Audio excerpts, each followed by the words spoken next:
The boardroom fell silent as security footage played on the screen. Captain Hayes watched himself ordering a passenger to the back of the plane. His face went pale. The woman he'd humiliated now sat at the head of the table, controlling his career with a single signature.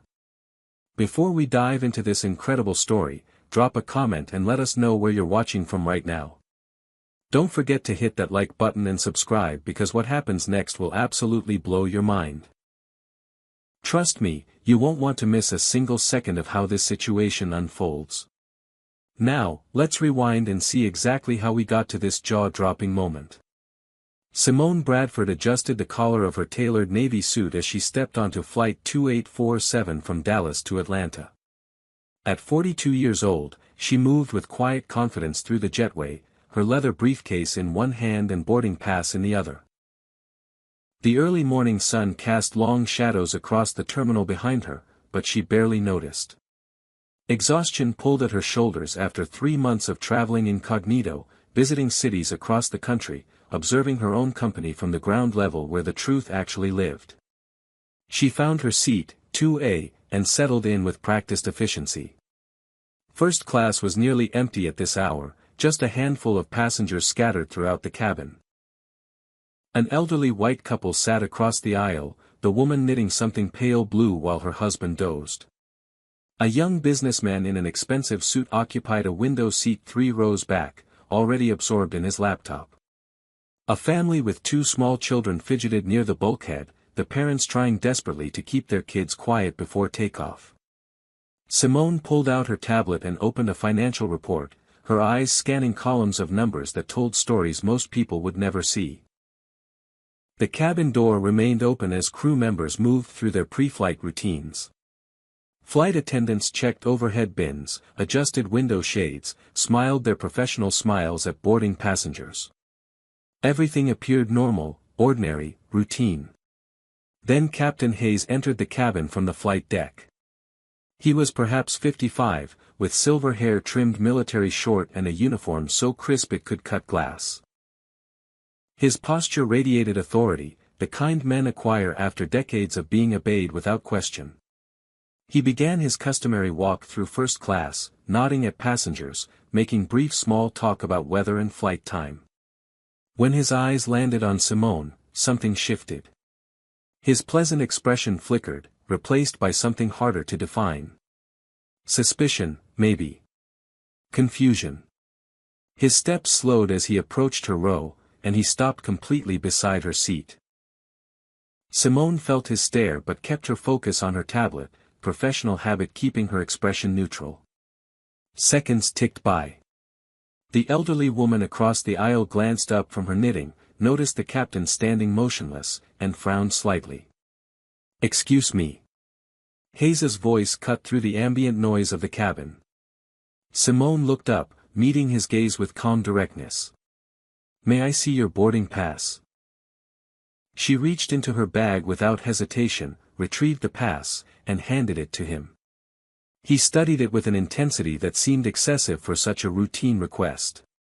His eyes moved from the pass to her face, back to the pass, then to her expensive watch, her designer bag, her perfectly styled locks pulled back in an elegant bun. He turned the boarding pass over as if expecting to find something suspicious on the back. "Is there a problem, Captain?" Simone asked, her voice level and professional. Around them, other passengers were beginning to notice the interaction. The businessman looked up from his laptop. The mother with small children paused in her attempt to distribute coloring books. Hayes didn't answer immediately. He pulled out his phone, appeared to check something, then looked at Simone again with that same penetrating stare that made her feel like a specimen under examination. "There must be some mistake," he finally muttered, more to himself than to her. Simone felt a familiar tightness in her chest, the sensation she'd learned to recognize over decades of being the only black woman in countless rooms.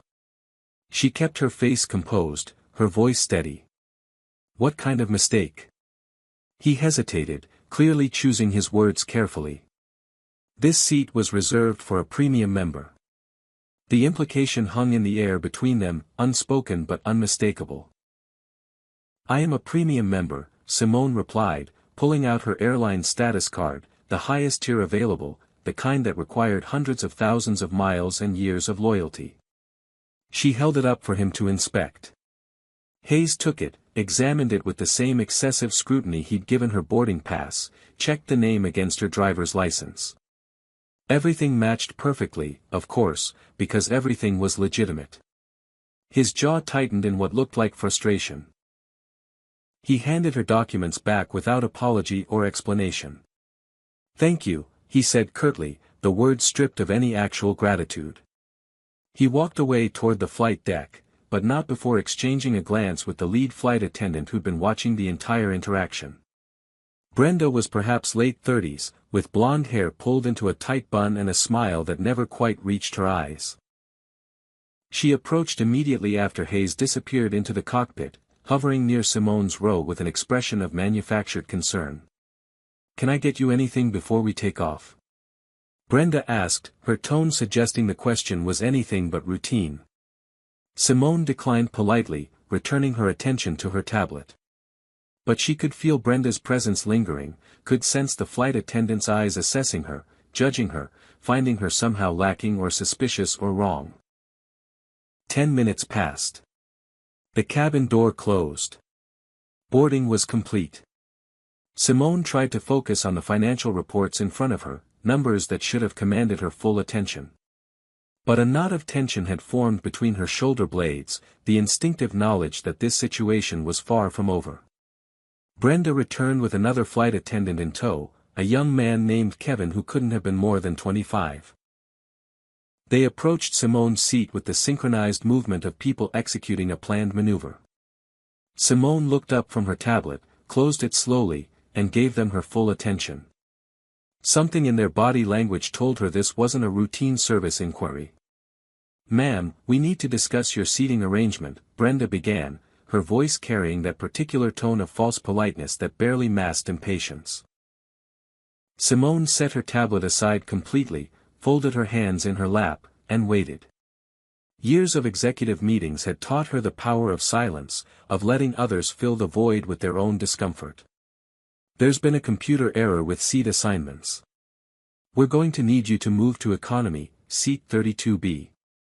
The words landed like stones in still water, sending ripples of shock through nearby passengers. The elderly woman across the aisle stopped knitting mid-stitch. The businessman's typing ceased abruptly. Even the children sensed the shift in atmosphere and fell quiet. Simone took a slow breath, maintaining her composure despite the anger beginning to simmer beneath her calm exterior. "What about my seating?" she asked, though she already knew no legitimate answer existed. Brenda shifted her weight, glanced at Kevin for support. "As I mentioned, there's been a computer error. We need to correct it before departure." Simone leaned back slightly in her seat, her posture relaxed but her gaze sharp. "I see. And why am I the only passenger being moved?" Silence stretched between them. Kevin looked at his shoes. Brenda's professional smile strained at the edges. "The system flagged your seat for reassignment," Kevin offered weakly, as if this explanation clarified anything. Simone gestured subtly at the other first-class passengers, all of whom were white, none of whom had been approached about seating errors or system flags or mysterious computer glitches. "Did the system flag anyone else's seat?" Neither flight attendant answered. The elderly gentleman across the aisle stirred from his nap, looked around in confusion at the tense tableau. His wife leaned over and whispered something to him. His expression shifted to one of disapproval, though whether directed at the crew or at Simone remained unclear. "I paid for this seat," Simone said clearly, enunciating each word so there could be no misunderstanding. "I have valid documentation. I am not moving." Brenda's facade of politeness cracked slightly. "Ma'am, we have the right to reassign passengers for operational reasons." Kevin nodded vigorously, adding, "for safety and operational efficiency." Simone fixed them both with a level stare. "What operational reason requires moving me specifically? What safety concern do I pose sitting in the seat I purchased?" The question hung unanswered in the recycled air of the cabin. Other passengers were now openly watching, some with sympathy, others with the studied indifference of people who'd rather not get involved. The young businessman pulled out his phone, angled it slightly as if preparing to record. The mother with children whispered urgently to her husband, who shook his head and turned away. No one spoke up. No one intervened. Captain Hayes emerged from the cockpit, his presence immediately commanding attention. His uniform caught the overhead lights, buttons gleaming, stripes on his sleeves marking years of authority that had likely never been questioned.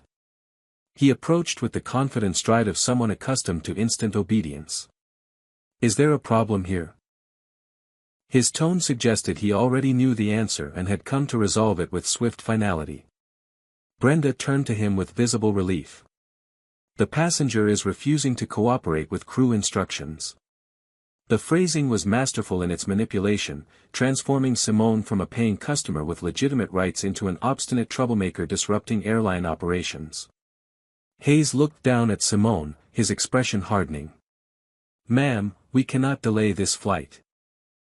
I'm going to need you to follow crew instructions and move to your reassigned seat."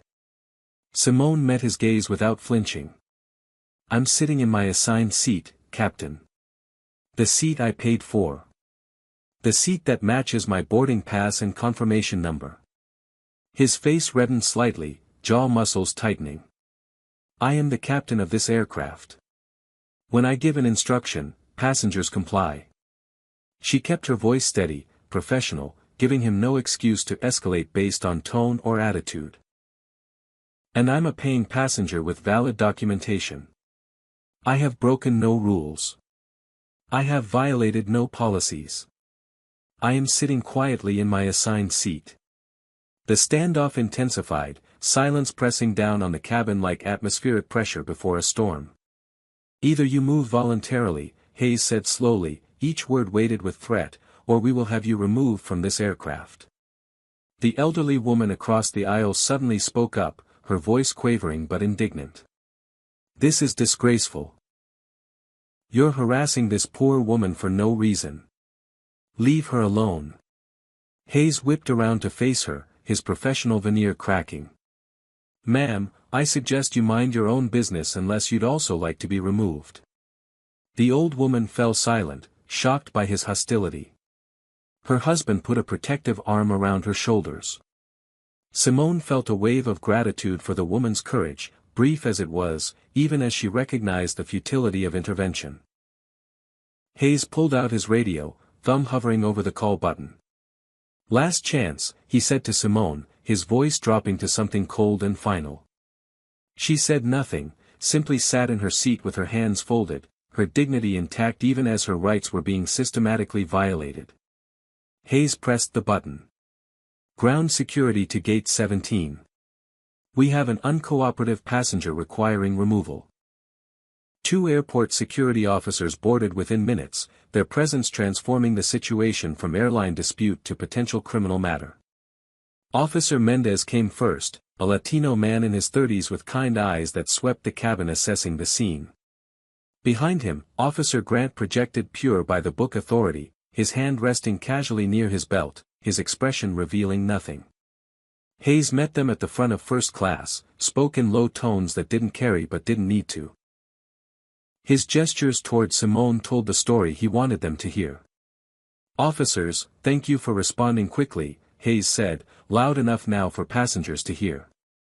"We have a passenger who refused crew instructions and is preventing us from departing on schedule."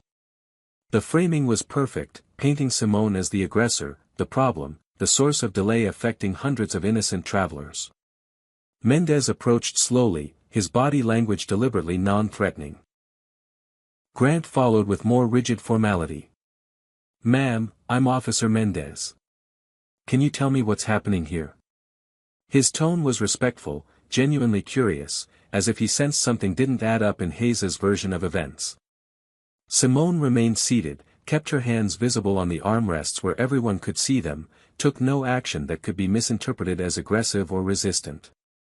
"Officer, I boarded this flight with a valid ticket, valid ID, and valid premium status." I took my assigned seat. The captain has demanded I move to economy without providing any legitimate reason. I've complied with all regulations and policies. I've broken no laws. She spoke clearly, calmly, her attorney's precision evident in every word. Grant stepped forward, his patience apparently thinner than his partner's.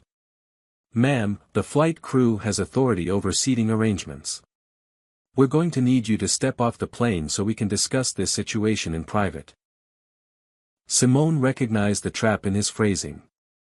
Once off the plane, she'd lose any leverage, any witnesses, any chance of resolution. Am I being arrested, officer? Grant's expression hardened.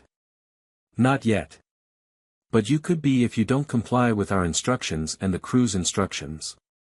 The threat was explicit now, the power dynamic crystal clear. Cooperate or face criminal charges. Submit or be branded a criminal.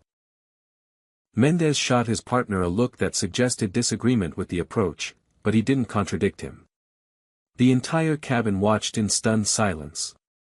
The businessman's phone was definitely recording now, camera pointed discreetly at the scene. The young mother had tears in her eyes. The elderly woman who'd spoken up earlier sat rigid with anger, her knitting abandoned in her lap. Simone slowly gathered her belongings. Her hands trembled slightly as she reached for her briefcase, the only outward sign of the emotions roiling inside her. She stood with deliberate grace, refusing to be rushed or manhandled, maintaining her dignity even as it was being systematically stripped away. Hayes watched from near the cockpit door, his expression triumphant, vindicated. He'd reasserted his authority, removed the passenger he'd deemed unworthy of first class, reminded everyone who held power on his aircraft. As Simone stepped into the aisle, the officers flanking her like she was dangerous, she felt every eye in the cabin tracking her movement. Walking toward the exit, she heard the whispers starting. What did she do? Someone asked. Must have caused trouble, another voice answered.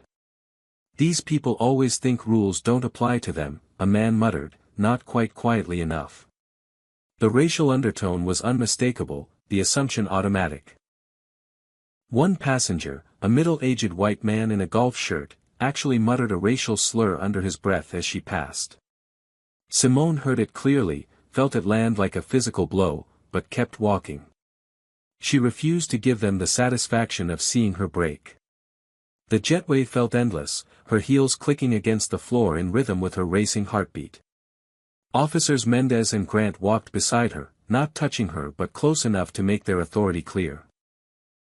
In the jetway, away from the cabin's audience, Mendez spoke quietly. Ma'am, what really happened in there? His tone suggested he wanted to believe her, wanted there to be a reasonable explanation that didn't require him to participate in injustice. Simone stopped walking, turned to face him directly. She pulled out her boarding pass, her ID, her premium status card, her credit card statement showing the first-class purchase. I did nothing wrong, officer. I was removed for sitting in a seat I paid for while being black. The words hung between them, undeniable in their truth. Grant interrupted before Mendez could respond. The captain has final authority over his aircraft. That's FAA regulation. We're not here to judge the crew's decisions. They escorted her to the airport security office, a small windowless room with fluorescent lights that hummed and flickered. A metal desk, 3 chairs, a computer terminal, a poster about suspicious behavior. Please wait here while we investigate the situation, Grant said, already moving toward the door. Mendez lingered a moment longer, his expression troubled. I'm sorry, he said quietly, and she believed he meant it. Then he too left, closing the door behind him. Simone sat alone in that sterile room for 45 minutes. Through a small window in the door, she watched airport operations continue normally. Passengers rushing to gates, dragging luggage, checking phones, living their ordinary travel day while hers had become extraordinary for all the wrong reasons. She watched the departure board on a distant monitor, saw Flight 2847 status change from boarding to departed. Through another window with a view of the tarmac, she saw her plane push back from the gate. Captain Hayes was visible briefly in the cockpit window, his profile sharp against the morning light. He didn't look back. He'd won, removed the problem, and now moved on to his next destination without a second thought about the woman he'd left behind. Simone pulled out her phone, scrolled through the dozens of missed calls and messages, ignored them all. She found her assistant's number and typed a text message with steady fingers. Cancel all my meetings for the next 48 hours. Schedule an emergency board meeting for tomorrow morning at 9 a.m. No exceptions. No excuses. Every board member must attend. It's time. She hit send and leaned back in the uncomfortable plastic chair. The game had changed. The rules were about to be rewritten. And Captain Hayes had no idea what was coming. Airport security finally released Simone 90 minutes after the incident began, offering a perfunctory apology that rang hollow in the sterile office. Sometimes these situations get mishandled, the supervisor said, his tone suggesting this was merely an unfortunate miscommunication rather than blatant discrimination. No accountability. No admission of wrongdoing. Just corporate deflection wrapped in bureaucratic language designed to minimize and dismiss. Simone signed the release forms in silence, gathered her belongings, and walked out of that office with her head high despite the exhaustion pulling at every muscle.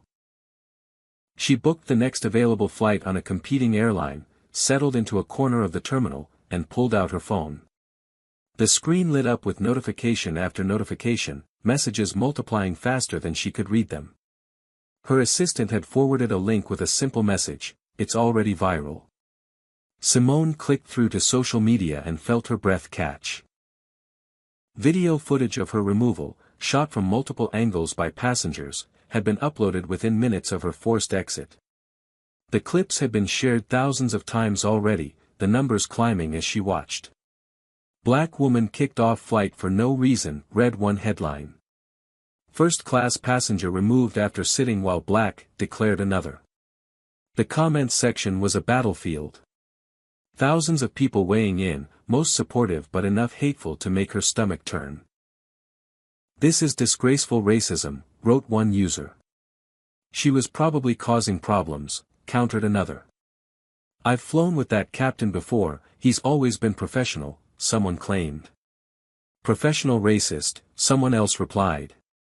The debate raged, strangers arguing about her character, her behavior, her worthiness, as if she was a theoretical concept rather than a real person who'd been humiliated on camera for the entertainment of millions. News outlets were picking up the story. Local stations first, then regional, then national. Her phone rang constantly with numbers she didn't recognize, reporters hunting for statements, think pieces being written in real time about discrimination in air travel, talking heads on cable news already framing the narrative before anyone knew the full truth. Her PR team had sent 17 urgent messages. Her legal team wanted an immediate conference call.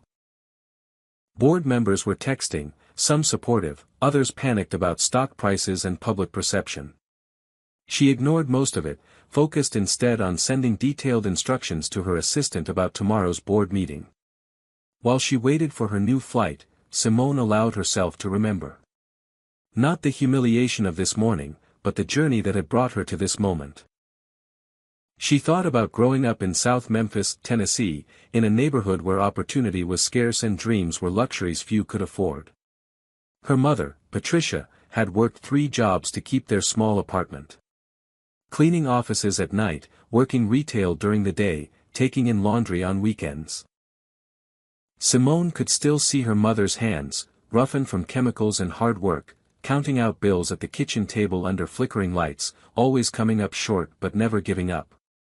"Education is your ticket out," Patricia had told her daughter night after night, the words becoming a mantra, a promise, a lifeline.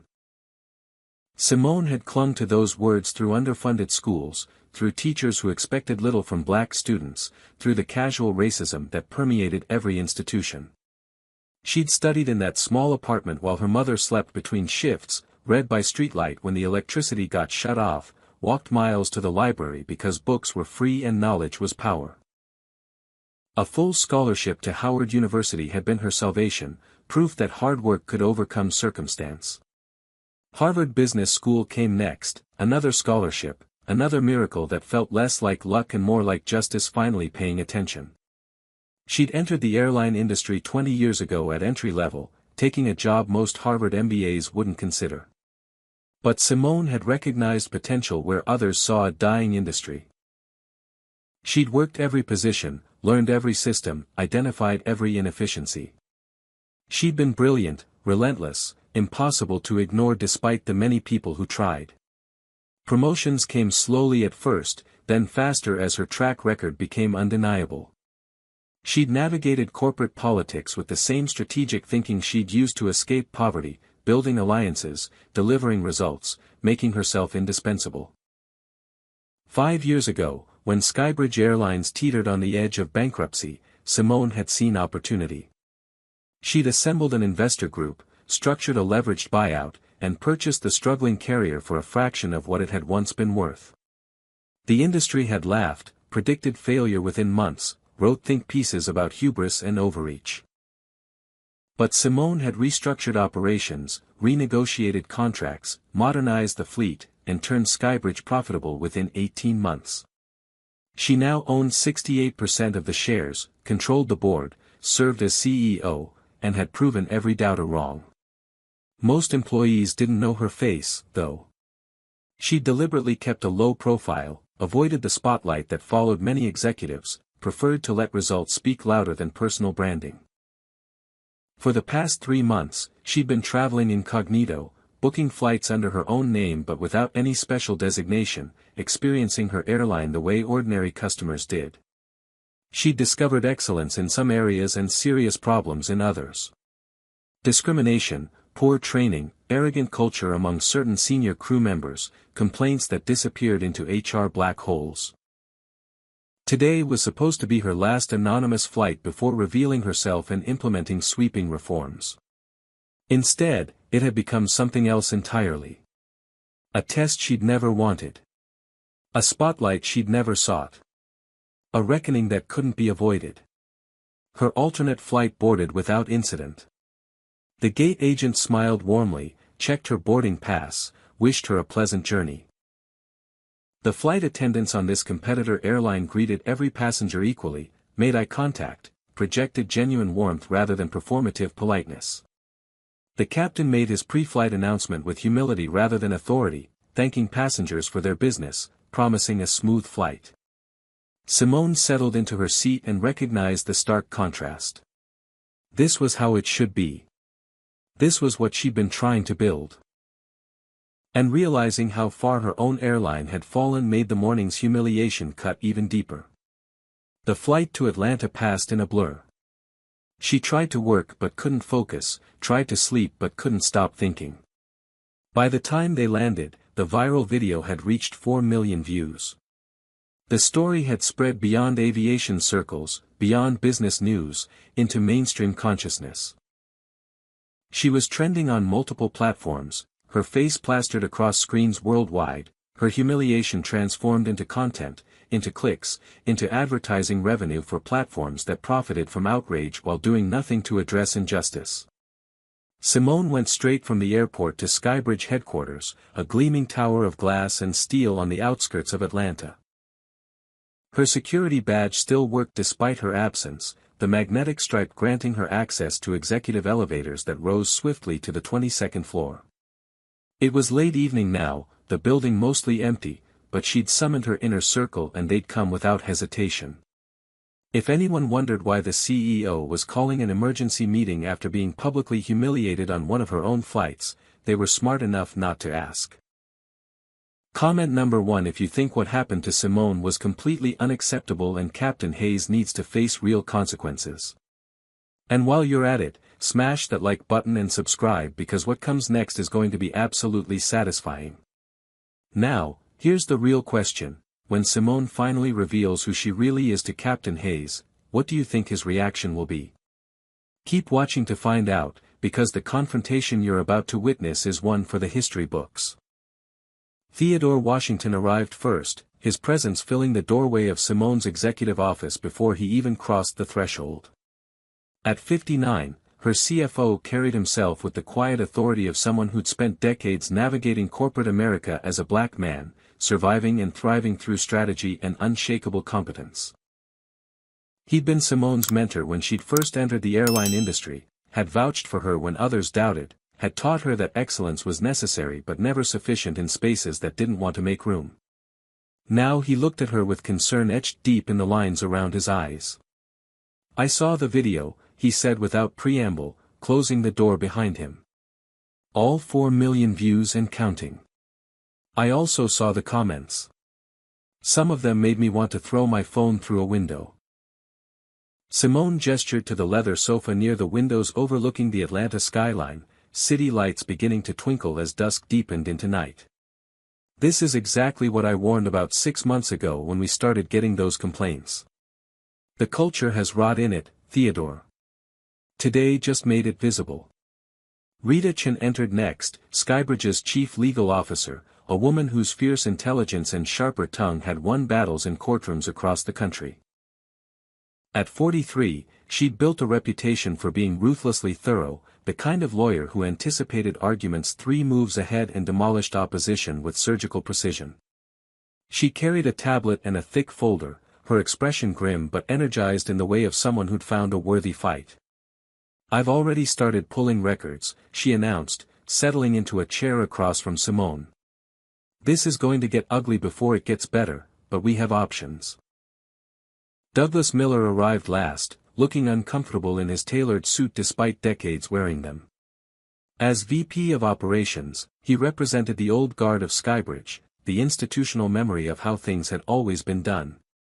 At 64, white and weathered from years managing flight operations, he'd been with the airline since before Simone was born. He'd initially opposed her buyout, predicted disaster, and had been proven wrong so completely that he'd become grudgingly loyal. But his loyalty had limits, especially when it came to defending pilots he'd worked with for years.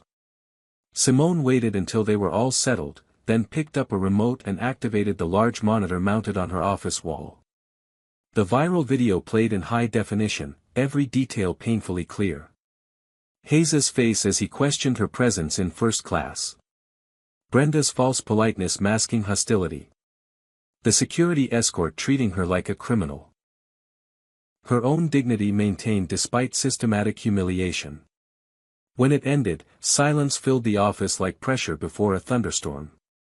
Theodore spoke first, his voice tight with controlled rage. "This is exactly what you warned about. We've been collecting complaints for months about discriminatory treatment, and HR has been sitting on them like they don't matter. Now the whole world is watching, and we look like every other airline that talks about diversity but doesn't actually mean it." Rita was already swiping through her tablet, pulling up documents with practiced efficiency. "I've got Hayes's file here. Want to know what's interesting? This isn't even close to his first complaint." She projected the records onto the monitor, replacing the viral video with a spreadsheet that told a story of systematic failure. 7 formal complaints against Captain Hayes in the past 3 years. Every single one filed by passengers of color. Every single one dismissed by HR as either a misunderstanding or insufficient evidence. She clicked through individual cases, each one a variation on the same theme. An Asian American businessman questioned about whether his first-class ticket was really his.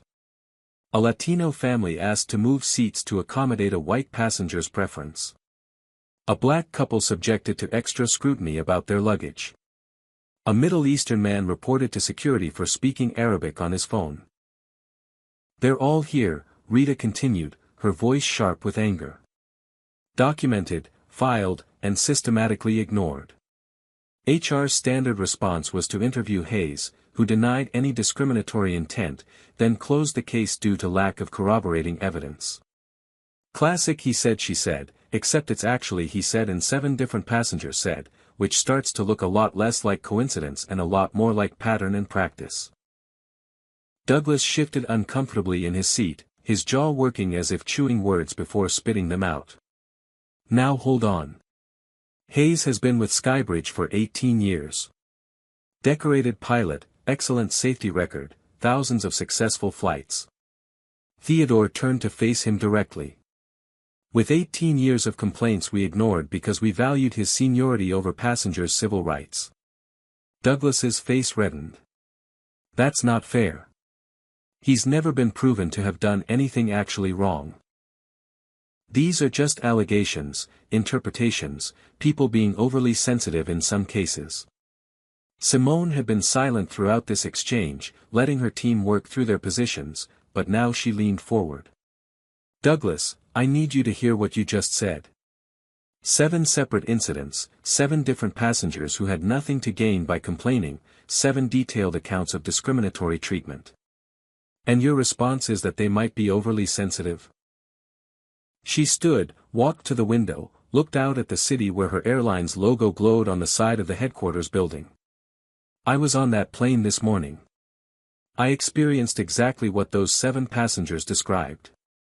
Hayes saw a black woman in first class and immediately assumed I didn't belong there. He demanded my documentation multiple times while asking no one else. He created a pretext to have me removed when I refused to accept his discrimination. That's not sensitivity. That's not interpretation. That's racism, plain and simple, enabled by a company culture that protected him for 18 years. Rita pulled up more files, and Brenda's record appeared on screen. The lead flight attendant has a similar pattern. For complaints in 2 years, all involving passengers of color, all dismissed. Want to know something else interesting? Hayes and Brenda have been on the same crew rotation for the past 3 years. They request each other specifically. And when we pulled their company communication records, we found text messages between them. She clicked again, and screenshots filled the monitor. Messages that made Douglas wince and Theodore's hands curl into fists. Racist jokes shared between flights. Crude stereotypes mocked in casual conversation. Passengers referred to with slurs in private messages. One exchange particularly damning. Hayes texting Brenda after successfully getting a black passenger moved from first class, celebrating their ability to maintain standards. Brenda responding with laughing emojis and a comment about keeping the cabin comfortable for real customers. All on company phones. All during company time. All creating a documented trail of the culture that had led to this morning's incident. This is indefensible, Theodore said quietly, but his voice carried the weight of absolute certainty. Douglas looked at the messages, and something in his expression shifted. The defensive loyalty cracked, revealing discomfort underneath. I didn't know about the texts. That's beyond inappropriate. Rita seized on his concession. It's beyond inappropriate. It's illegal. It creates a hostile environment, violates civil rights, and exposes this company to massive liability. Every passenger who filed a complaint could sue. We could be looking at a class action. Not to mention the PR nightmare that's already tanking our stock price. Simone returned to her seat, her decision made. Pull Hayes's flight schedule. Where is he tomorrow? Rita checked her tablet. He's scheduled for the same route, same time. Dallas to Atlanta, departing at 7:30 a.m. Perfect symmetry, the universe offering an opportunity too good to refuse. Let him fly. Don't tell him anything. Don't warn him. I want him at the emergency board meeting tomorrow afternoon at 2 p.m. Theodore raised an eyebrow. You're going to make him attend his own reckoning? A smile ghosted across Simone's lips, the first since this nightmare began. I want him to see exactly who he insulted. I want him to understand who really holds power on his aircraft. Rita grinned, recognizing the strategy's elegant brutality. Calculated and devastating. I like it. Douglas looked between them, still processing. This is going to create a media firestorm.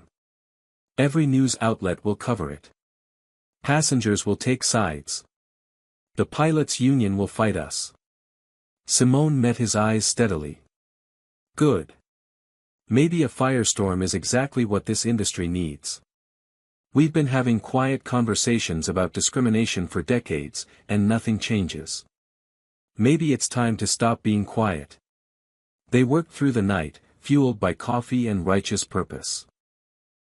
Rita pulled every discrimination complaint filed against Skybridge in the past 5 years, hundreds of incidents painting a picture far broader than just Hayes and Brenda. Pattern analysis revealed certain routes where complaints clustered, certain crew members whose names appeared repeatedly, certain airports where passengers of color reported systematically worse treatment. The data was damning, undeniable, a statistical portrait of institutional racism hiding behind operational procedures and customer service policies. Theodore ran financial projections showing the cost of real reform versus the cost of continued discrimination. Lawsuits, settlements, lost business from alienated customers, regulatory fines, all added up to hundreds of millions in potential liability. Meanwhile, implementing comprehensive training, oversight systems, and cultural change would cost a fraction of that amount while actually solving the problem. The business case for justice was overwhelming, which made their years of inaction even more inexcusable. As dawn broke over Atlanta, painting the sky in shades of orange and pink, Simone stood at her office window watching planes take off from the distant airport. Somewhere out there, Captain Hayes was probably sleeping peacefully, unaware that his world was about to change forever. Somewhere out there, other passengers were boarding flights, hoping not to experience what she'd experienced, what so many had experienced, what would keep happening unless someone with power decided enough was enough. She pressed her palm against the cool glass and made a silent promise. This ends now. Today. No more quiet tolerance of intolerable behavior. No more protecting bigots while abandoning victims. No more choosing comfort over justice. The reckoning was coming, and she would make sure it counted. The Skybridge headquarters boardroom occupied the entire 22nd floor, a space designed to intimidate and impress in equal measure. Floor-to-ceiling windows wrapped around 3 walls, offering panoramic views of Atlanta's skyline and the distant airport where planes rose and fell like mechanical birds. The conference table was a massive slab of dark wood that could seat 20, surrounded by leather chairs that cost more than many people earned in a month. Abstract art hung on the remaining wall, expensive pieces chosen by consultants who understood that corporate power required aesthetic validation. This was where decisions affecting thousands of employees and millions of passengers got made, where quarterly earnings got analyzed, where strategies that shaped the aviation industry got debated behind closed doors. At 9 a.m., board members began arriving, their confusion evident in hushed conversations and questioning glances. Senator Patricia Greenwood came first, 74 years old and carrying herself with the authority of someone who'd spent 4 decades in politics before retiring to lucrative board positions. As one of Skybridge's largest shareholders after Simone, her support or opposition could make or break any initiative. She settled into her usual chair, accepted coffee from an assistant, and studied the agenda that revealed nothing about why they'd been summoned on such short notice. James Wu arrived next, a 42-year-old tech investor whose venture capital firm had backed Simone's buyout 5 years ago. He'd made billions betting on disruptive entrepreneurs, and Simone had been one of his best investments, turning Skybridge from bankruptcy candidate to profitable innovator. He brought his tablet and his trademark intensity, already checking stock prices that had dropped 4% since yesterday's video went viral. Reverend Marcus Coleman was the last board member to enter, a 67-year-old civil rights leader whose presence on the board represented Simone's commitment to community accountability. His church served South Memphis, the neighborhood where she'd grown up, and his moral authority carried weight that transcended business considerations. They made small talk while waiting, discussing market trends and political developments, carefully avoiding the obvious question of why they were here. The viral video hung unspoken between them, all of them having seen it, none yet willing to discuss it before Simone arrived to frame the conversation. Then the door opened again, and Captain Hayes entered. He wore his uniform, crisp and pressed, medals and stripes gleaming under the boardroom's recessed lighting. His expression radiated confidence, the bearing of someone who believed he'd been summoned for commendation rather than condemnation. "Good morning, Hayes said, nodding to the board members with easy familiarity. I appreciate you all making time for this. He'd been told by someone in operations that senior management wanted to recognize his long service, that a ceremony was being planned, that board members would be present to mark the occasion. The lie had been deliberate, designed to get him here unaware and unprepared. He took a seat in one of the guest chairs along the window, separate from the board table itself, still not sensing the trap being set. Brenda entered moments later, equally oblivious, equally confident. She'd been told the same story, that her professionalism and dedication warranted recognition, that this was a celebration of her contributions to Skybridge's first-class service standards. She smiled at Hayes, a conspiratorial expression suggesting they shared some private joke, then settled into the chair beside him. They made quiet conversation, speculating about what awards might be presented, completely missing the tension radiating from the board members who watched them with varying degrees of discomfort and barely concealed disgust. Senator Greenwood studied Hayes with the penetrating gaze of someone who'd interrogated countless witnesses during her political career. James Wu kept glancing at his tablet, monitoring social media metrics and stock prices that continued their downward slide. Reverend Coleman sat with his hands folded, his expression unreadable but his body language suggesting a man preparing for difficult ministry. The silence stretched, punctuated only by the quiet hum of climate control and the distant sound of traffic far below. Then Simone entered, and everything changed. She wore a charcoal suit that combined elegance with authority, her natural hair styled in locks that framed her face and fell past her shoulders. Diamond studs in her ears, subtle but expensive. A watch that cost more than Hayes made in 6 months. She moved with purpose, radiating the kind of power that comes not from position alone but from absolute certainty of rightness. Theodore Washington followed her, carrying folders thick with documentation. Rita Chin came next, her tablet already open and ready. Douglas Miller entered last, looking like a man attending a funeral for an old friend. Simone walked directly to the head of the table, the seat reserved for the CEO, the chair that commanded the room and everyone in it. She set down her own tablet, arranged papers with deliberate precision, took her time settling in while every eye tracked her movement. Hayes watched, his expression shifting from confidence to confusion to dawning recognition. His face went pale as memory caught up with present reality. The woman from yesterday's flight. The passenger he'd had removed. She was here. In the boardroom. At the head of the table. Thank you all for coming on such short notice, Simone began, her voice filling the space with calm authority. Hayes stared, his mouth opening and closing without producing sound. Brenda gasped audibly, one hand flying to her mouth. The board members leaned forward collectively, sensing the confrontation about to unfold. Theodore placed the thick folders in front of Simone. Rita positioned her tablet for optimal screen sharing. Douglas took a seat apart from everyone, Switzerland in human form. We have a crisis that demands immediate action, Simone continued, her eyes moving across the board members before landing on Hayes. His face had gone from pale to red, embarrassment or anger flooding his features. Senator Greenwood sat back, arms crossed, ready to observe. James Wu stopped checking his tablet, giving Simone his full attention. Reverend Coleman's expression remained neutral, but something in his eyes suggested he knew justice was about to be served. Hayes found his voice, though it came out strangled and uncertain. Excuse me, who are you? The question would have been funny if it wasn't so damning. Senator Greenwood answered before Simone could, her tone sharp with disapproval. Captain Hayes, you don't recognize our chief executive officer. The words hit him like a physical blow. CEO. The title hung in the air, transforming everything, recontextualizing yesterday's incident from passenger dispute to executive humiliation. Brenda made a small sound of distress. Hayes's hands gripped the arms of his chair, knuckles going white. Simone let the moment breathe, let the reality sink in, let them both fully understand what they'd done and who they'd done it to. Then she leaned forward slightly, her voice dropping to something quieter but infinitely more dangerous. Perhaps we should start with yesterday's Flight 2847, Captain Hayes. Would you like to tell the board what happened, or should I?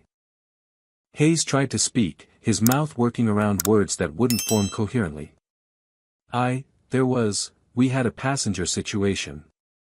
His legendary confidence, that authority he'd wielded so easily yesterday, had evaporated completely. Sweat beaded on his forehead despite the boardroom's perfect climate control. Brenda sat frozen beside him, her face drained of color, looking like she might be sick. The board members watched with varying expressions of anticipation and judgment, an audience assembled for a reckoning years in the making. Simone nodded to Rita, who activated the large monitor mounted on the wall. The viral video began playing, crystal clear in high definition, every detail magnified on the massive screen. Hayes questioning Simone's presence in first class. His excessive scrutiny of her documentation while asking no one else. The manufactured seating error. Brenda's hostile politeness. The escalation. Hayes's threats. Security being called. Simone's dignified exit while being treated like a criminal. The entire humiliating sequence played out for the board's inspection, for minutes and 37 seconds that had been viewed over 6 million times now. When the video ended, the silence in the boardroom felt suffocating. Senator Greenwood's jaw was clenched so tight her teeth were probably grinding. James Wu was taking rapid notes on his tablet, already calculating financial and reputational damage. Reverend Coleman shook his head slowly, the gesture conveying disappointment that transcended anger. Hayes looked like he wanted to disappear through the floor. Brenda had tears streaming down her face, though whether from genuine remorse or fear of consequences remained unclear. The video currently has 6.2 million views, Rita announced, her voice crisp and professional. It's been shared across every major social media platform. News outlets from local stations to international networks have covered the story. We've received over 3,000 direct complaints from passengers. Our stock price has dropped 6%. 3 corporate sponsors have suspended their partnerships pending investigation. The pilots' union has issued a statement distancing themselves from discriminatory behavior. And the Department of Transportation has opened a formal inquiry into our civil rights compliance. She let those facts settle before continuing. But here's what the video doesn't show. Here's what the public doesn't know yet. Rita pulled up new documents, projecting them for the board's review. Hayes's complaint history appeared first, those 7 incidents over 3 years, each one a variation on the theme of racial discrimination. Captain Hayes, you've been the subject of 7 formal complaints alleging discriminatory treatment. Every single one involved passengers of color. Every single one was dismissed by HR as insufficient evidence or misunderstanding. Theodore picked up the narrative, his voice heavy with controlled fury. Let me read you some excerpts. March 2022, an Asian American passenger reported being questioned extensively about whether his first-class ticket was legitimate, despite having proper documentation. HR conclusion, misunderstanding about upgraded seats. August 2022, a Latino family asked to move so a white passenger could have adjacent seats for her comfort. HR conclusion, routine accommodation request. January 2023, a black businessman subjected to additional security screening at the captain's request. HR conclusion. Standard safety protocol. Should I continue, or is the pattern clear enough? Hayes tried to defend himself, desperation making his voice rise. Those were all legitimate concerns. I was following procedures, ensuring passenger safety and comfort. Simone's expression didn't change, but something in her eyes went colder. What procedure requires asking only passengers of color to verify their documentation? What safety protocol targets people based on race? What comfort standard assumes white passengers' preferences outweigh everyone else's civil rights?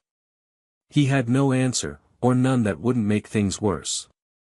Brenda attempted intervention, her voice shaking. It was a legitimate seat reassignment. There was a computer error. We were just following company policy. Rita cut her off with surgical precision. There was no computer error. We pulled the flight manifest logs. Seat 2A was properly assigned to Ms. Bradford. No system glitch. No technical problem. No mechanical reason for reassignment. The only error was your decision to target a passenger based on racial prejudice. The chief legal officer pulled up more evidence, and text messages filled the screen. The racist jokes Hayes and Brenda had shared. The crude stereotypes mocked in casual conversation. Passengers referred to with slurs in private messages. That damning exchange celebrating their success in keeping first class white. All of it displayed in high resolution for the board to read, undeniable documentation of the culture that had led to yesterday's incident. Board members reacted with visible disgust. Senator Greenwood looked like she wanted to throw something. James Wu was already typing what looked like damage control strategies. Reverend Coleman simply shook his head, the weariness of someone who'd seen this story play out too many times in too many contexts. Hayes stared at the screen, watching his own words condemn him, realizing too late that nothing said in digital format ever truly disappeared. Those were private conversations, he protested weakly, grasping at any defense. Simone leaned forward, her voice sharp enough to cut. On company devices. During company time. About company passengers. Private conversations about public discrimination don't get privacy protection, Captain. Douglas Miller finally spoke, his intervention surprising everyone. Ms. Bradford, I've known Hayes for 15 years. I've flown with him. I thought I knew his character. But seeing this evidence, reading those messages, watching that video. I was wrong. I was wrong to defend him yesterday when we first discussed this. I was wrong to minimize the complaints. This is indefensible. The admission from someone who'd initially resisted accountability carried weight. Hayes looked at Douglas with betrayal, as if an ally had switched sides, not understanding that there were no sides here, only right and wrong. Rita projected additional evidence, expanding the scope beyond just Hayes and Brenda. This isn't about one captain and one flight attendant. It's about systemic failure. The screen filled with data. Hundreds of discrimination complaints over 5 years, patterns emerging across certain routes and crew members, HR consistently failing to investigate properly, training programs that didn't address implicit bias, company culture that protected seniority over civil rights. We have a fundamental problem, Theodore added, his executive experience framing the issue in stark business terms. We built systems that enable discrimination and then act surprised when discrimination occurs. We hired people, promoted them, gave them authority, and never held them accountable when they abused that authority. We created an environment where Hayes and Brenda felt comfortable sharing racist jokes because they correctly assessed that no consequences would follow. That's on us as an organization. That's on this board. That's on leadership that prioritized operational continuity over civil rights compliance. Senator Greenwood spoke for the first time since the presentation began, her political instincts recognizing a pivotal moment. Ms. Bradford, you've laid out damning evidence of systematic failure. What's your recommendation? Simone had been waiting for this question, had prepared for this moment through the long night of gathering evidence. She stood, commanding the room with physical presence and moral authority. Effective immediately, Captain Hayes and Flight Attendant Brenda Morton are terminated for cause. Discrimination, harassment, violation of company policy, and bringing the organization into disrepute. Rita slid termination papers across the table toward the 2 crew members. Official documents, legally reviewed, ready for signature. Hayes stood abruptly, his chair scraping against the floor. You can't fire me. I have union protection. I have seniority rights. I've given 18 years to this airline. His voice had risen to a shout, the last defense of someone who'd run out of arguments. Simone met his outburst with calm that felt more devastating than any raised voice could be. "Watch me," she said quietly. "Your union contract includes termination for cause provisions. Documented discrimination qualifies. Your seniority doesn't protect you from consequences of civil rights violations. Your 18 years include 18 years of complaints we should have addressed. You're done here." Brenda was handed her own termination papers, crying openly now, her career ending in disgrace rather than the recognition she'd expected. Hayes made one final desperate attempt, playing the card that people like him always played when accountability arrived. "This is reverse racism," he shouted, face red with anger and humiliation. "You're firing me because I'm white and you're black. This is discrimination." Reverend Coleman actually laughed, a bitter sound that held no humor. "There it is. The last refuge of someone who's never faced real discrimination. Being held accountable for racist behavior is not racism, Captain. It's justice." Security entered on cue, Simone having arranged for them to wait outside, knowing this moment would come. 2 officers in Skybridge uniforms, professional and neutral, prepared to escort terminated employees from the building. Hayes and Brenda were led out, still protesting, still refusing to accept responsibility, still believing they were victims rather than perpetrators. The boardroom door closed behind them with quiet finality. For a long moment, no one spoke. The board members sat with the weight of what they'd witnessed, the evidence they'd reviewed, the systemic failures they'd enabled through inaction. Senator Greenwood broke the silence. "Now what? The whole world is watching. Firing 2 employees doesn't solve the fundamental problem." Simone sat back down, pulled out a thick document she'd prepared overnight, and began outlining the comprehensive reform package that would transform Skybridge from enabler of discrimination to leader in civil rights compliance. The real work was just beginning. James Wu leaned forward, his tech investor instincts immediately focused on damage control and market response. "Ms. Bradford, we need to move fast on public messaging. Every hour we delay allows the narrative to solidify without our input. Social media is already calling for boycotts. Our competitors are positioning themselves as more inclusive alternatives." Simone nodded, expecting this concern. "We're not doing damage control. We're doing real change, and we're doing it publicly." She activated her tablet, and a comprehensive reform proposal appeared on the boardroom monitor. Months of thinking, weeks of drafting, one night of final refinement, all condensed into a document that would either transform the company or destroy it. Here's what happens starting today. Point 1, Skybridge issues a public apology. Not a PR statement drafted by lawyers to minimize liability. A real acknowledgement of failure from me personally, taking full responsibility for the culture we allowed, the complaints we ignored, the passengers we failed. Senator Greenwood nodded approvingly. Accountability matters. People can smell corporate deflection from miles away. If you're going to apologize, make it genuine. Simone continued, clicking through slides that detailed each reform initiative. Point 2. Independent third-party audit of every discrimination complaint filed in the past decade. No internal investigation that people won't trust.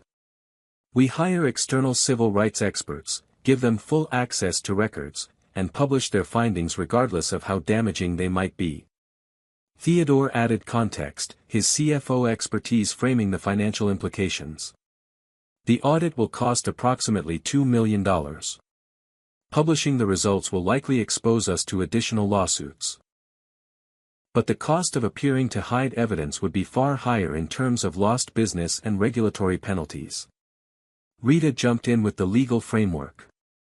Point 3, complete overhaul of HR policies and training. Every employee, from baggage handlers to executives, goes through mandatory civil rights training. Not the online checkbox modules that everyone ignores. Real workshops, facilitated by experts, with assessment and accountability. James Wu was running calculations on his tablet. That's expensive.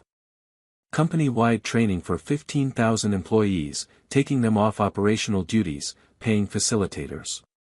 You're looking at $8 to $10 million minimum. Simone met his eyes steadily. What's the cost of continuing to discriminate? Lost passengers who'll never fly with us again. Lawsuits that could reach hundreds of millions. Regulatory fines. Criminal charges if DOJ decides we're systematically violating civil rights. Not to mention the moral cost of destroying people's dignity for profit. The tech investor nodded slowly, his business instincts recognizing truth. Fair point. Continue. Simone moved to the next slide. Point 4, Third-Party Oversight Committee for Future Complaints. Every discrimination allegation goes to an independent body with power to investigate, recommend discipline, and override HR decisions. No more internal dismissals of legitimate concerns. Reverend Coleman spoke for the first time in this discussion, his voice carrying the moral authority of decades fighting for justice. Who serves on this committee? If it's all corporate representatives, it won't have credibility with the communities you've harmed. Agreed, Simone replied. The committee includes civil rights organizations, community leaders, passenger advocates, and employee representatives. Balanced composition, transparent process, published decisions. She clicked to the next initiative. Point 5, Compensation Fund for Affected Passengers. Anyone who filed a discrimination complaint in the past 5 years receives financial compensation, formal apology, and commitment that their complaint will be properly reinvestigated under new procedures. Douglas Miller stirred uncomfortably. You're talking about hundreds of complaints. The compensation could run into tens of millions depending on how it's structured. Theodore responded before Simone could. It'll cost less than the class action lawsuit that's probably already being organized by plaintiffs' attorneys who saw yesterday's video. We either compensate people voluntarily and regain some moral standing, or we get forced to pay more later with none of the goodwill. Senator Greenwood added her political perspective. There's also legislation being drafted right now in Congress about airline passenger rights. If this becomes a national scandal, we'll end up with federal regulations far more expensive than voluntary reform. Better to lead than be dragged. Simone appreciated the support, moved to the next slide. Point 6, Partnership with civil rights organizations for ongoing consultation. We don't get to decide when we've done enough. We commit to long-term relationships with groups that represent the communities we've harmed, and we listen when they tell us we're falling short. James Wu nodded thoughtfully. That's smart from a brand perspective too. Having credible validators who can speak to real change rather than just PR spin. Rita presented the next initiative. Point 7, Diversity requirements for leadership positions. Not quotas, but genuine commitment to building a leadership team that reflects our passenger base. We can't serve diverse customers well if everyone making decisions looks the same and shares the same blind spots. Douglas surprised everyone by supporting this point. I've been in leadership here for 20 years, and I just watched 18 years of discrimination happen on my watch because I didn't see it, didn't look for it, didn't believe it when people reported it. Maybe if we'd had more diverse perspectives in the room, someone would have pushed back sooner. The admission cost him something, visible in his expression, but his willingness to learn carried weight. Simone clicked to the final major initiative. Point 8, Anonymous reporting system for employees to flag discrimination, with protection against retaliation. Our crew members see problems we don't. They know which colleagues make racist jokes, which passengers get treated differently, which procedures get selectively enforced. We need to make it safe for them to report without fear of being labeled troublemakers or facing career consequences. She closed the presentation and looked around the table at board members who would need to vote on these reforms.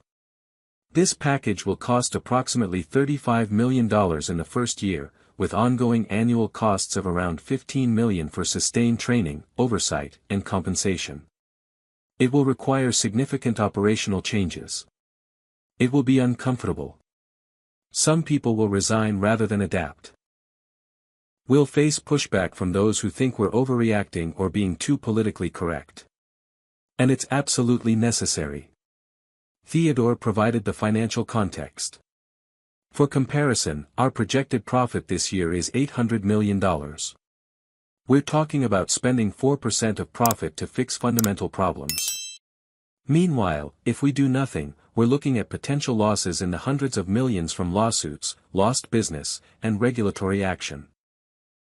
The business case is overwhelming even before we consider the moral imperative. Senator Greenwood asked the key question. What's the timeline for implementation? Simone had prepared for this. Some pieces start immediately. The terminations happen today. The public apology and announcement of reforms happens this afternoon. I've already scheduled a press conference for 3 p.m. James Wu looked alarmed. That's 4 hours from now. Shouldn't we workshop the messaging? Get PR teams involved. Control the narrative more carefully. Simone shook her head. I'm not workshopping authenticity. I'm going to tell the truth, outline these reforms, commit to specific timelines, and accept full accountability. If that hurts the stock price short term, so be it. We're playing the long game here. Reverend Coleman smiled, the first genuine warmth he'd shown all morning. The young woman from South Memphis is still in there. Your mama would be proud. The reference to her background, to the values that had driven her long before she had wealth or power, reminded everyone why this mattered beyond business metrics. Senator Greenwood called for a vote. All in favor of the comprehensive reform package as presented? Hands rose around the table. Unanimous approval, though Douglas abstained rather than opposing, his conflict visible but his obstruction absent. The reforms were official now, board approved, ready for implementation. Simone took a moment to step away from the table, pulled out her phone, and called her mother in Memphis. Patricia Bradford answered on the second ring, her voice warm despite the early hour. Baby, I saw the video. I saw what they did to you. Are you okay? Tears pricked Simone's eyes, the first real emotion she'd allowed herself since yesterday's humiliation. I'm okay, Mama. More than okay. We just voted to change everything. To make sure what happened to me doesn't happen to anyone else. Her mother's voice cracked with emotion. I'm so proud of you. But baby, this world is cruel to women like us who don't stay quiet. You're about to make yourself a target. Simone looked out the boardroom windows at planes taking off and landing, people traveling, going about their lives, most of them never experiencing discrimination, many of them not believing it happened until video evidence made denial impossible. That's exactly why I can't stay quiet, Mama. Someone has to stand up. Might as well be someone who has the power to actually change things. They talked for a few more minutes, Patricia offering support and warnings in equal measure, Simone drawing strength from her mother's voice the way she always had. After hanging up, Theodore checked in privately, pulling her aside while other board members made calls and sent emails. You don't have to carry this alone. You know that, right? She nodded, but they both knew that wasn't entirely true. I built this company. I'm responsible for the culture it developed. I ignored warning signs because I was focused on profitability and growth. Those 7 complaints about Hayes. I never saw them. They got buried in HR reports I didn't read carefully enough. That's on me. Theodore put a hand on her shoulder, the gesture of a mentor who'd become a friend. You're fixing it now. That's what matters. You're doing what most CEOs wouldn't have the courage to do, admitting failure and committing to real change. She took a deep breath, steeling herself for the press conference ahead. Let's hope it's enough. Let's hope we can actually transform this company into something worth being proud of. The next few hours passed in preparation. Rita briefed her on legal considerations, which questions to expect, how to frame responses to minimize liability while maintaining authenticity. The PR team tried desperately to script her remarks, but Simone refused, insisting on speaking from the heart rather than from talking points. Security teams coordinated protocols for the press conference, anticipating protesters and supporters in equal measure. At 2:45 p.m., Simone stood backstage in the headquarters media room, listening to the crowd of journalists assembling, taking slow deep breaths, preparing to step into a spotlight she'd never sought but could no longer avoid. The press conference room was packed beyond capacity, cameras from every major network positioned in tight rows, reporters standing along the walls when chairs ran out, the energy crackling with anticipation of conflict and revelation. Simone walked to the podium at precisely 3 p.m., declining the PR team's offer of introduction, choosing instead to simply appear and command attention through presence alone. The room fell silent as she adjusted the microphone and looked out at the sea of faces, some sympathetic, some skeptical, all hungry for her story. My name is Simone Bradford.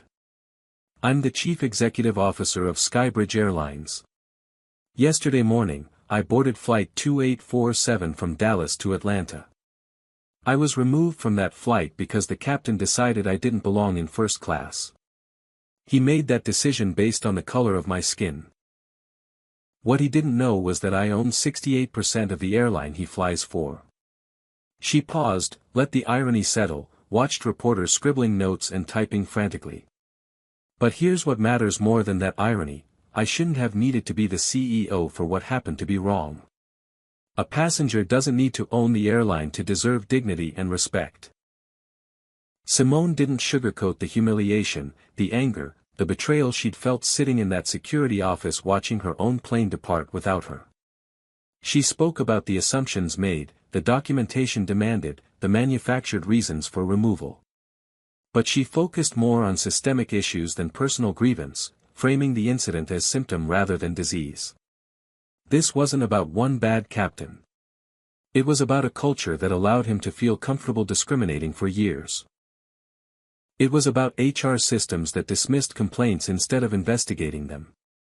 It was about leadership, including me, that prioritized operational continuity over civil rights compliance. She outlined the comprehensive reform package, giving specific timelines and accountability measures.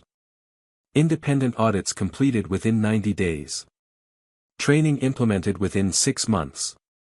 Oversight committee established within 30 days.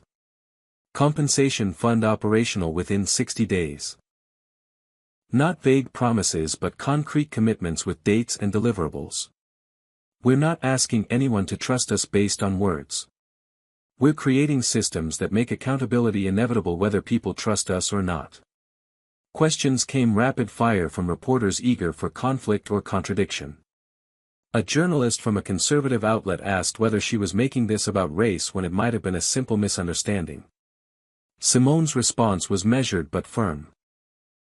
When you're black in America, you learn to recognize the difference between misunderstanding and discrimination. Misunderstandings get resolved with conversation. Discrimination escalates despite conversation. I showed my boarding pass, my ID, my status card. I answered every question politely. I violated no rules and broke no laws. I was still removed. That's not misunderstanding. That's discrimination. A reporter from a business network asked about stock price impact and investor concerns. James Wu, seated in the front row, nodded approvingly as Simone addressed financial implications directly. Our stock dropped 6% yesterday. It might drop further as we implement expensive reforms. Investors concerned only with quarterly returns might sell. But I'm building a company for the long term, and in the long term, companies that systematize discrimination don't survive. They get sued into bankruptcy, regulated out of existence, or boycotted into irrelevance. We're choosing a different path. A black reporter from a national news site asked what message she had for other victims of discrimination. Simone felt emotion tighten her throat but kept her voice steady. Document everything. Take video when you can. File formal complaints even when you think nothing will happen. Speak up. Tell your stories. And know that change is possible, but only if we demand it. I had power and resources most victims don't have, which is exactly why I'm using them to create systems that protect people who can't protect themselves." The press conference lasted 45 minutes, Simone answering every question with a combination of vulnerability and authority that made for compelling television. Cable news played clips on repeat for days. Social media reactions were mixed as expected, some praising her courage, others accusing her of playing victim despite being a wealthy CEO. She'd anticipated this, understood that people invested in denying racism would find any reason to dismiss her experience. What mattered was action, not universal approval. 3 months later, the transformation was visible across every level of Skybridge. The independent audit had been completed, revealing 73 employees who'd engaged in discriminatory behavior, some terminating, others disciplined or put on probation with mandatory additional training. The findings were published in full on the company website, transparency replacing the culture of secrecy that had enabled abuse. Training programs rolled out systematically, real workshops that forced employees to confront bias and practice better responses, not checkbox exercises but genuine educational experiences. Diversity hiring initiatives showed results, leadership positions increasingly filled by people who reflected the passenger base they served. Customer satisfaction scores rose as passengers of color began reporting better treatment, feeling safe to fly without anticipating discrimination. Employee morale improved among those who welcomed change, while those who resisted often quit, improving the culture further through voluntary attrition. The compensation fund distributed over $2 million to 78 passengers whose complaints had been previously dismissed, each payment accompanied by personal apologies and commitments to do better. Stock price recovered within 6 weeks and exceeded previous highs within 3 months, investors recognizing that good ethics proved good business. Other airlines faced uncomfortable questions about their own discrimination complaints, forced to examine policies they preferred to ignore. Industry-wide conversations began about implicit bias in service delivery, about training inadequacy, about the need for external oversight of internal complaints. Senator Greenwood used Skybridge's reforms as a model for proposed aviation equality legislation, bringing Simone to testify before Congress about practical implementation of civil rights compliance.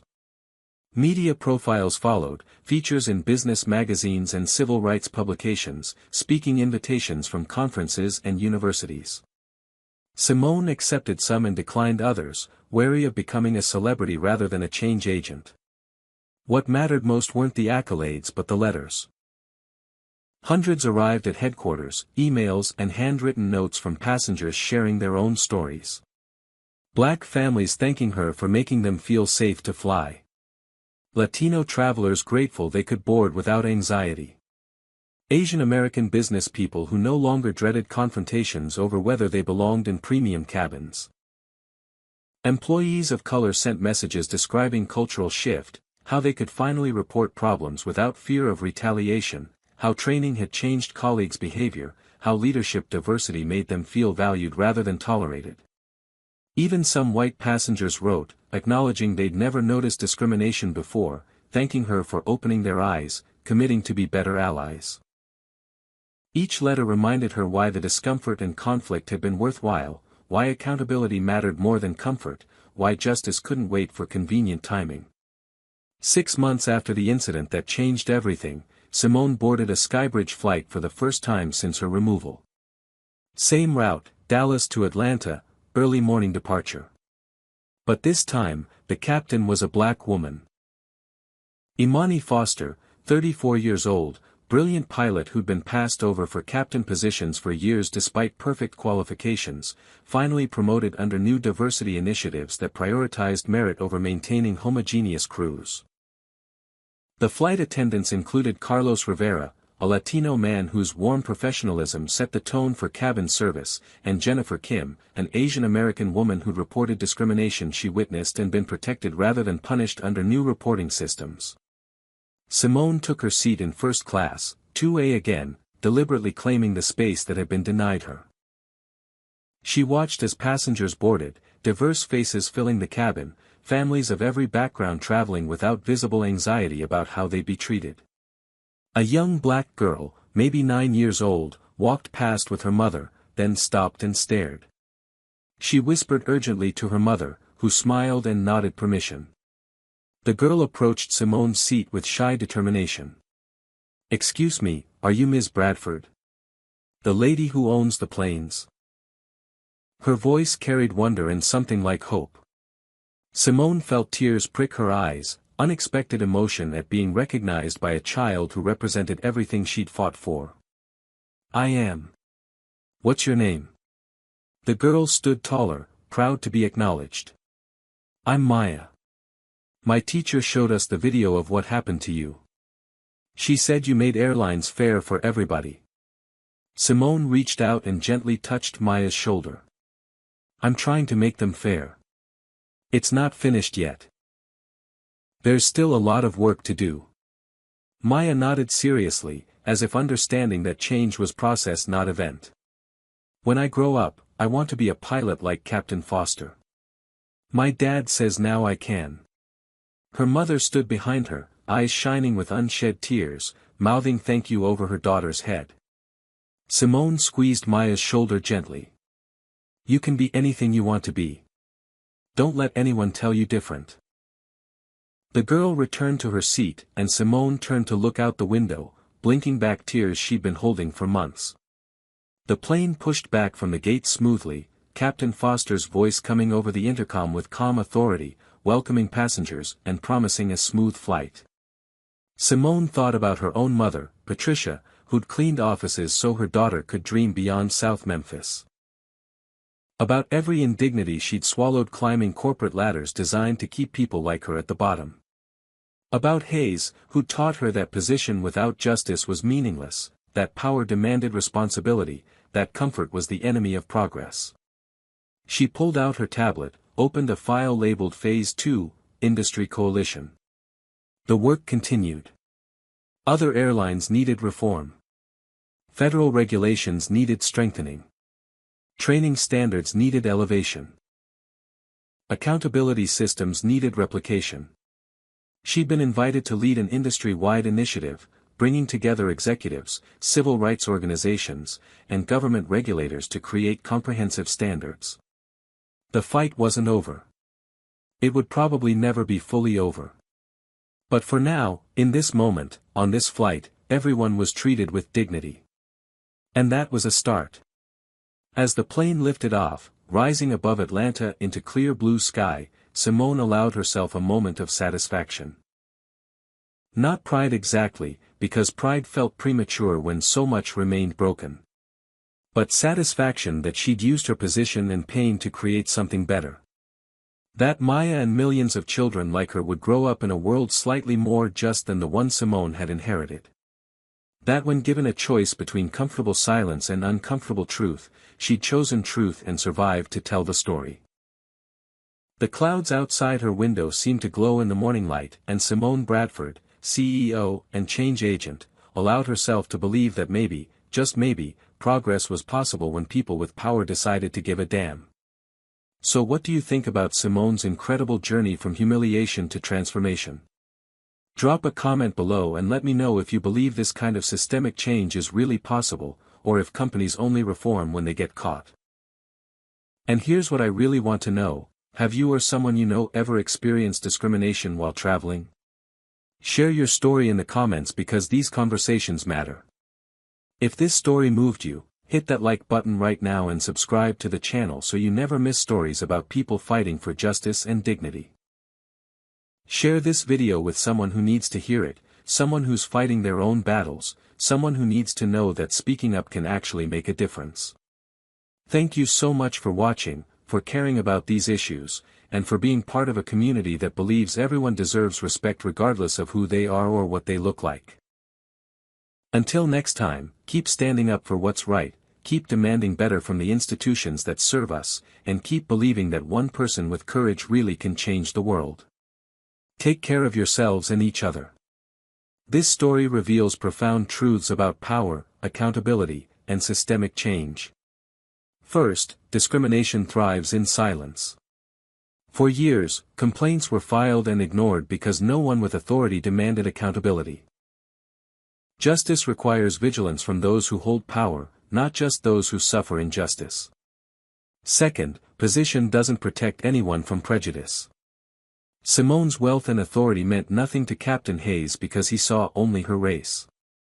This reminds us that racism operates on assumptions that override individual achievement and merit.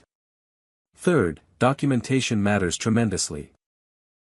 The viral video transformed a private humiliation into public reckoning, proving that evidence can force change when quiet complaints fail.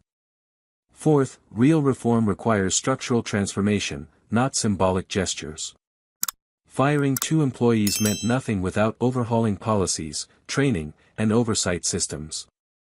Fifth, privilege carries responsibility.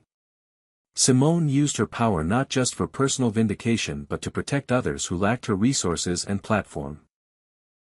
Sixth, change demands courage and discomfort.